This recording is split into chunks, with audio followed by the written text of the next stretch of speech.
Qatar में सजा पाए भारतीय नौसेना के 8 पूर्व कर्मचारियों को वापस लाने के लिए भारत सरकार हर संभव कोशिश कर रही है और घर वापसी के प्रयासों पर सरकार का पूरा फोकस है।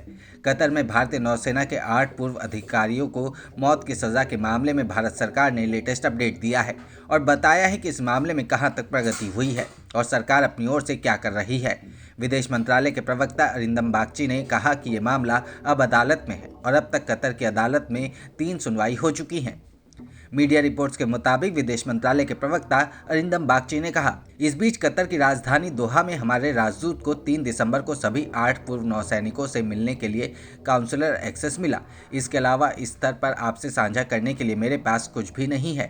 हमें इस बात के कोई संकेत नहीं मिले हैं कि किन लोगों को माफ किया गया था और उनमें कितने भारतीय वहां थे।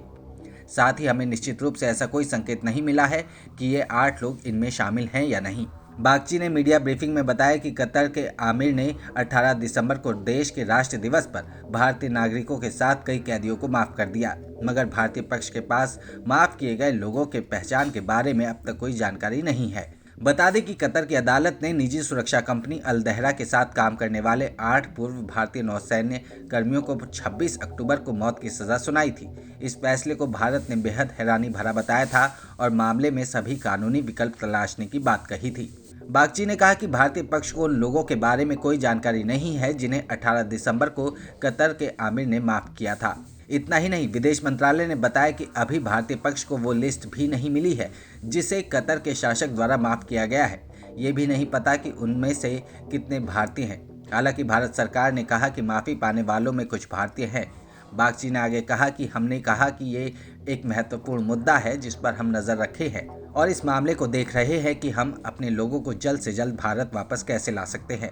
इन 8 कर्मियों को कथित तौर पर जासूसी के एक मामले में पिछले साल अगस्त में गिरफ्तार किया गया था। हालांकि ना तो कतर के अधिकारियों ने और ना ही नई दिल्ली ने उनके खिलाफ आरोपों को सार्वजनिक किया।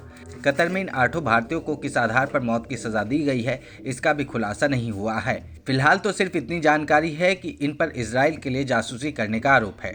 आपको बता दें कि 8 भारतीय निजी company Dehra global technology and consultancy services के लिए काम कर रहे थे, जो एक ओमानी नागरिक रॉयल ओमानी वायुसेना के सेवानिवृत्त स्क्वाड्रन लीडर के स्वामित्व वाली एक रक्षा सेवा प्रदान कंपनी है। कतर में भारत के राजदूत ने इसी साल 1 अक्टूबर को जेल में इन कर्मियों से मुलाकात की। इतना ही नहीं, इन 8 में से कुछ के परिवार ने भी कतर में मुलाकात की है। मौत की सजा पाने वालों में captain Navjeet Singh Gill, captain Saurabh Vashisht, commander Purendu Tiwari, captain Birendra Kumar Verma, commander Suganakar Pakala, commander Sanjeev Gupta, commander Amit Nagpal और नाविक रागेश शामिल हैं।